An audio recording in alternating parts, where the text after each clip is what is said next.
আসসালামু আলাইকুম ওরহমতুল্লাহ। আপনাকে যদি কেউ এটি জিজ্ঞেস করে যে এই পৃথিবীতে সর্বপ্রথম কাবা ঘরের হজ কে করেছিলেন, তো হয়তো আপনি বলতে পারবেন না। কিন্তু এই ভিডিওটিকে দেখার পর আপনি অবশ্যই এটি জেনে যাবেন যে এই পৃথিবীতে সর্বপ্রথম হজ কে করেছিলেন। তাই আপনি যদি এটির সম্পর্কে বিস্তারিতভাবে জানতে চান, তাহলে অবশ্যই এই ভিডিওটিকে শেষ পর্যন্ত দেখবেন। আর এর সাথে সাথে আপনি যদি আমাদের চ্যানেলে নতুন হয়ে থাকেন, তাহলে দয়া করে ভিডিওটিকে লাইক করবেন এবং চ্যানেলটিকে সাবস্ক্রাইব করবেন। তো চলুন ভিডিওটিকে শুরু করা যাক। সৌদি আরবের মক্কা নগরীতে অবস্থিত কাবা শরীফের নির্মাণ তো হযরত আদম আলাইহিস সালামের সময়ই হয়ে গিয়েছিল। বন্ধুরা, আপনারা যদি কাবা শরীফের নির্মাণের সম্বন্ধে বিস্তারিতভাবে জানতে চান, তাহলে এই ভিডিওটিকে অবশ্যই দেখবেন, অথবা ইউটিউবে সার্চ করবেন কাবার জায়গায় কাবার আগে কি ছিল। তো কাবা শরীফের নির্মাণের সম্পূর্ণ ইতিহাস আপনি জেনে যাবেন। তো চলুন এবার আমরা নিজের টপিকের দিকে ফিরে যাই। রিবায়াতে বর্ণিত আছে যে যখন আল্লাহ রাব্বুল আলামিন হযরত আদম আলাইহিস সালামকে জান্নাত থেকে বের করে এই পৃথিবীতে পাঠিয়েছিলেন, তো তখন হযরত আদম আলাইহিস সালাম আল্লাহর হুকুম অনুযায়ী পাহাড় থেকে পাথর নিয়ে এসে এই কাবা ঘরকে নির্মাণ করেছিলেন। কিন্তু তার হাজারো বছর পর যখন হযরত নূহ আলাইহিস সালামের সময়ে মহাপ্লাবন এসেছিল, তখন এই প্লাবনের কারণে কাবার যে দেওয়ালগুলি ছিল সেগুলি ভেঙে গেছিল। কিন্তু এত ভয়ঙ্কর প্লাবনের মধ্যেও কাবা ঘরের যে ভিত্তি ছিল সেটি বাকি থেকে যায়। আর এরপর মানে আজ থেকে মোটামুটি 4000 বছর আগে মক্কা শরীফে কোনো মানুষই বসবাস করতো না। তারপর হযরত ইব্রাহিম আলাইহিস সালাম আল্লাহর হুকুম অনুযায়ী নিজের স্ত্রী হযরত হাজরা ও নিজের পুত্র হযরত ইসমাইল আলাইহিস সালামকে সঙ্গে নিয়ে বের হয়ে গেলেন।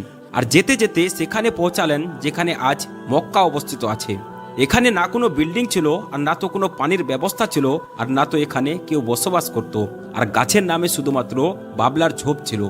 তো হযরত ইব্রাহিম আলাইহিস সালাম নিজের স্ত্রী ও সন্তান দুইজনকে এখানে বসিয়ে দিলেন, আর একটি পাত্র পানি এবং কিছু খেজুর তাদের কাছে রেখে দিলেন। অতঃপর হযরত ইব্রাহিম আলাইহিস সালাম শাম মানে সিরিয়ার দিকে চলে গেলেন। হযরত ইব্রাহিম আলাইহিস সালাম দ্বিতীয়বার যখন মক্কা শরীফে নিজের স্ত্রী ও পুত্রের সঙ্গে দেখা করতে এসেছিলেন, তো তখন তিনি সেখানে বেশিক্ষণ ধরে ছিলেন না। কিন্তু তৃতীয়বার যখন সেখানে তশরিফ নিয়ে এসেছিলেন, তো তখন হযরত ইসমাইল আলাইহিস সালামকে বললেন, হে আমার পুত্র, আল্লাহ রাব্বুল আলামিন আমাকে একটি হুকুম দিয়েছেন।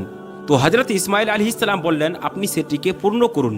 তারপর হযরত ইব্রাহিম আলাইহিস সালাম বললেন, আল্লাহ রাব্বুল আলামিন আমাকে এটি হুকুম দিয়েছেন যে আমরা যেন এখানে একটি ঘর তৈরি করি।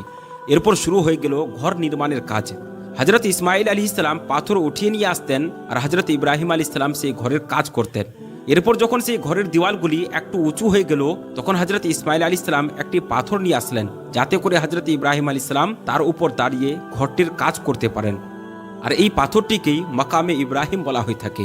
এরপর বাবা ছেলে ঘরের কাজ করেই যেতেন আর দোয়া করতে যেতেন, রব্বানা তাকাব্বাল মিন্না ইন্নাকা আনতাস সামিউল আলিম। হে পরওয়ারদিগার, আমাদের কাছ থেকে এটিকে কবুল করেন, আর আপনি সর্বশ্রোতা ও সর্বজ্ঞানী। আপনাদেরকে জানিয়ে রাখি যে হযরত ইব্রাহিম আলাইহিস সালাম সেই ঘরের নির্মাণ না তো মাটি দিয়ে করেছিলেন, আর না তো কোনো চুন দিয়ে করেছিলেন, বরং তারা শুধুমাত্র পাথরের উপর পাথর রেখেই এই ঘরটিকে নির্মাণ করেছিলেন। আর সেই সময় কাবা ঘরের না কোনো ছাদ ছিল, আর না কোনো দরজা ছিল। কিন্তু পরবর্তীতে আলাদা আলাদা সময়ে বাইতুল্লাহ আবার নির্মিত হয়। কুরাইশরাও এটিকে নির্মাণ করেছিল এবং তাদের পরেও নির্মাণ করা হয়েছিল। বলা হয়ে থাকে যে সেই সময় হযরত ইসমাইল আলাইহিস সালামের বয়স 20 বছর ছিল। হযরত ইব্রাহিম আলাইহিস সালাম বাইতুল্লাহর পাশে হযরত ইসমাইল আলাইহিস সালামের ছাগলের জন্য একটি ছাগলখানা বানিয়েছিলেন, আর তার উপর একটি ছাদও বানিয়েছিলেন। আর কাবার জায়গায় কাবার আগে একটি লাল টিলা অবস্থিত ছিল। অনেকবার তো এমনও হয়েছে যে বন্যা এখান থেকে ওখান থেকে এসে সেটিকে ধ্বংস করে দিত। তারপর যখন হযরত ইব্রাহিম আলাইহিস সালাম কাবা ঘরের নির্মাণের কাজ শেষ করলেন, তখন তিনি হযরত ইসমাইল আলাইহিস সালামকে এমন একটি পাথর নিয়ে আসতে বললেন, যেটিকে তাওয়াফ শুরু করার জন্য নিদর্শন হিসেবে ব্যবহার করা যেতে পারে। আর এই পাথরটিকে হযরত জিবরাইল আলাইহিস সালাম আবু কুবেস পাহাড় থেকে এনেছিলেন, এবং হযরত ইব্রাহিম আলাইহিস সালাম এটিকে সেই স্থানে স্থাপন করেছিলেন যেখানে আজও পর্যন্ত ওই জায়গাতেই অবস্থিত আছে। রিবায়াতে বর্ণিত আছে যে এটি খুবই উজ্জ্বল ছিল। আর হযরত জিবরাইল আলাইহিস সালাম হযরত ইব্রাহিম আলাইহিস সালামকে সেই সমস্ত স্থানকে চিহ্নিত করে দিয়েছিলেন যেখানে সর্বপ্রথম হযরত আদম আলাইহিস সালাম কাবা ঘরকে নির্মাণ করেছিলেন। এরপর হযরত ইব্রাহিম আলাইহিস সালামকে যখন আল্লাহ তাবারাক ওয়া তাআলার পক্ষ থেকে মানুষদেরকে হজ করার জন্য আমন্ত্রণ জানানোর আদেশ দিলেন, তখন হযরত ইব্রাহিম আলাইহিস সালাম আল্লাহ রাব্বুল আলামিনের কাছে আরজ করলেন, হে আল্লাহ, এখানে কোন মানুষ আছে যারা আমার কথা শুনবে? তো আল্লাহ রাব্বুল আলামিন বললেন, হে ইব্রাহিম, আওয়াজ দেওয়ার কাজ হচ্ছে তোমার, আর মানুষদের কাছে সেই আওয়াজকে পৌঁছে দেওয়ার কাজ হচ্ছে আমার। এরপর হজরত ইব্রাহিম আলী ইসলাম আবু কুবেস পাহাড়ের উপর চললেন আর একটি বড় পাথরের উপর দাঁড়িয়ে গেলেন। আর দাঁড়িয়ে মানুষদেরকে হজ করার জন্য এলান করতে লাগলেন যে, হে মানুষ সকল, আল্লাহ রাব্বুল আলামিন একটি ঘর বানিয়েছেন আর তার হজ তোমাদের উপর ফরজ করেছেন। তাই তোমরা আল্লাহ রাব্বুল আলামিনের কণ্ঠে লাব্বাইক বলো। তো আল্লাহ রাব্বুল আলামিন হজরত ইব্রাহিম আলী ইসলামের এই আওয়াজকে এত উঁচু করলেন যে পৃথিবীর প্রতিটি মানুষ সেটিকে শুনতে পেল, এতদূর পর্যন্ত যে গাছপালাও সেই আওয়াজকে শুনতে পেল। আর যার কারণে পাহাড় গাছগাছালির মধ্যেও এটি খাইশ জেগে গেল যে তারাও যেন আল্লাহ রাব্বুল আলামিনের এই পবিত্র ঘরের জিয়ারত করে। আল্লাহ রাব্বুল আলামিন হজরত ইব্রাহিম আলী ইসলামকে হুকুম দিলেন যে রুকু ও সিজদাকারীদের জন্য এই ঘরকে পাক ও পবিত্র রাখো। আর ওলামায়ে কেরামদের মতে হজরত ইব্রাহিম আলী ইসলামের এই এলানের পর কাবা ঘরের হজ শুরু হয়ে গিয়েছিল। আর সর্বপ্রথম হজ হজরত ইব্রাহিম আলাইহিস সালামই করেছিলেন। রিওয়ায়েতে বর্ণিত আছে, হজরত আব্বাস রাদিয়াল্লাহু তাআলা আনহুর রিওয়ায়েত অনুযায়ী রাসূলুল্লাহ সাল্লাল্লাহু তাআলা আলাইহি ওয়াসাল্লাম ইরশাদ করেছেন, আল্লাহ রাব্বুল আলামিনের এই ঘরের উপর প্রতিদিন ও রাতে 120টি রহমত নাজিল হয়ে থাকে। 60টি তাওয়াফকারীদের জন্য, 40টি নামাজ আদায়কারীদের জন্য আর 20টি আল্লাহ রাব্বুল আলামিনের এই ঘরকে দেখনেওয়ালাদের জন্য। হযরত হাসান বিন আতিয়া রাদিয়াল্লাহু তাআলা আনহু বলেন যে, আমরা আল্লাহ তাবারাক ওয়া তাআলার রাসূল সাল্লাল্লাহু তাআলা আলাইহি ওয়াসাল্লামের এই ইরশাদের উপর যখন বিবেচনা করলাম, তো আমরা জানতে পারলাম যে এই সমস্ত রহমত আসলে তাওয়াফকারীদের জন্যই হয়ে থাকে। কেননা সে তাওয়াফ করে, সে নামাজও পড়ে, আবার সে কাবার দিকে নজরও রাখে। কিতাবে উল্লেখ আছে যে কাবার ঘরকে প্রায় 11 বার নির্মাণ করা হয়েছে। হজরত আদম আলী ইসলাম নির্মাণ করেছিলেন, হজরত শীস আলী ইসলাম নির্মাণ করেছিলেন, হজরত ইব্রাহিম আলী ইসলাম নির্মাণ করেছিলেন, কমে আমালিকা কমে জুরহাম নির্মাণ করেছিলেন, কেউ কেউ বলেছেন কুরাইশরা নির্মাণ করেছিলেন, হজরত আবদুল্লাহ ইবনে জুবের রাদিয়াল্লাহু তাআলা আনহু নির্মাণ করেছিলেন, হাজ্জাজ বিন ইউসুফ নির্মাণ করেছিল। এরপর সুলতান মুরাদ নির্মাণ করে, যে উসমানিয়া সালতানাতের খলিফা ছিল। কুরাইশদের দ্বারা যে পুনর্নির্মাণ করা হয়েছিল সেটি আল্লাহর রসুল সাল্লাল্লাহু তাআলা আলাইহি ওয়াসাল্লামের সময়েই সংগঠিত হয়েছিল। আর কুরাইশদের নির্মাণের জন্য যত কিছু হালাল মাল ও দৌলত জমা করা ছিল সেটি কম পড়ে গিয়েছিল। এরই জন্য হাজারের দিকে 6 হাত জায়গা কমিয়ে দেওয়া হয়েছিল। আর হাজারের পিছনে একটি ছোট গোলাকার প্রাচীর তৈরি করা হয়েছিল, যাতে করে লোকেরা এর বাইরে তাওয়াফ করতে পারে। আর কাবার ভিতরে তারা 2টি লাইনে 6টি স্তম্ভ স্থাপন করেছিল, যার উপর ছাদ ছিল। কেননা এর আগে কাবার উপর কোনো ছাদ ছিল না, একটি দরজাও স্থাপন করা হয়েছিল। আপনাদেরকে জানিয়ে রাখি যে ছাদের যে উচ্চতা ছিল সেটি 18 হাত ছিল।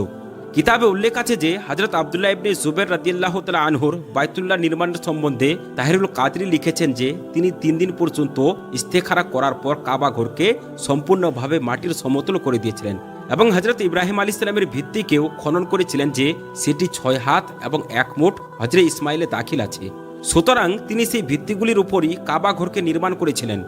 হযরত আয়েশা সিদ্দিকা রাদিয়াল্লাহু তাআলা আনহার একটি হাদিসের ভিত্তিতে হযরত জুবাইর রাদিয়াল্লাহু তাআলা আনহু কাবা ঘরের উচ্চতা 27 হাত রেখেছিলেন, যাতে করে এটি আরশের উপযোগী হয়ে যায়। একটি দরজা প্রবেশ করার জন্য আর একটি বের হওয়ার জন্য তৈরি করা হয়েছিল। 2টি দরজাই মাটির সাথে সমান ছিল আর প্রতিটি দরজার দৈর্ঘ্য ছিল 11/2। তিনি কাবা ঘরের 4টি স্তম্ভ তৈরি করেছিলেন আর তার সময়ে এই 4টি স্তম্ভকেই চুম্বন দেওয়া হতো। আর তিনি রুকনে স্বামীর দিকে যাওয়ার জন্য একটি সিঁড়িও তৈরি করেছিলেন আর সেটি সোনা দিয়ে সজ্জিত ছিল। যেদিন কাবা শরীফের নির্মাণের কাজ শেষ হয়ে গেছিল সেদিন একেবারে অদ্ভুত ছিল, কেননা সেদিন অনেক ক্রীতদাসকে আজাদ করা হয়েছিল আর অনেকই ছাগলকে জবাই করা হয়েছিল। বলা হয়ে থাকে যে সেদিন হযরত জুবাইর রাদিয়াল্লাহু তাআলা আনহু খালি পায়ে বের হয়েছিলেন আর আপনার সাথে কুরাইশদের অনেকই মানুষ খালি পায়ে ছিল। এমনই করতে করতে তারা হযরত আয়েশার কাছে পৌঁছালেন আর সেখানে গিয়ে উমরা করার জন্য ইহরাম বাঁধলেন। কেননা আল্লাহ রাব্বুল আলামিন তাদেরকে ইব্রাহিমী নির্মাণ অনুযায়ী কাবা ঘর নির্মাণ করার তৌফিক দান করেছিলেন। হযরত আবদুল্লাহ ইবনে জুবাইর রাদিয়াল্লাহু তাআলা আনহুর নির্মাণের কারণ এটি ছিল যে একজন ব্যক্তি মুহাসিরার সময় মসজিদে হারামের একটি তাঁবুতে আগুন জ্বালিয়েছিল, কিন্তু কোনোভাবে সেই তাঁবুতে আগুন লেগে গেল আর এই আগুন বাড়তে বাড়তে কাবার কাছে পৌঁছে যায়, আর যার কারণে কাবার যে গিলাফ ছিল সেটিতে আগুন লেগে যায়। এই ঘটনাটি 64 হিজরিতে হয়েছিল। তারপর 10 বছর পর 74 হিজরিতে হাজ্জাজ ইবনে ইউসুফ এটির কারণে যে ইবনে জুবের কাবাঘরকে বেশি বড় করে দিয়েছেন আর একটি দরজাও বেশি বানিয়ে দিয়েছেন, তাই হাজ্জাজ বিন ইউসুফ সেটিকে ভেঙে দিয়ে আবার নতুন করে কুরাইশদের নির্মাণের মতো করে কাবাঘরকে নির্মাণ করেছিল।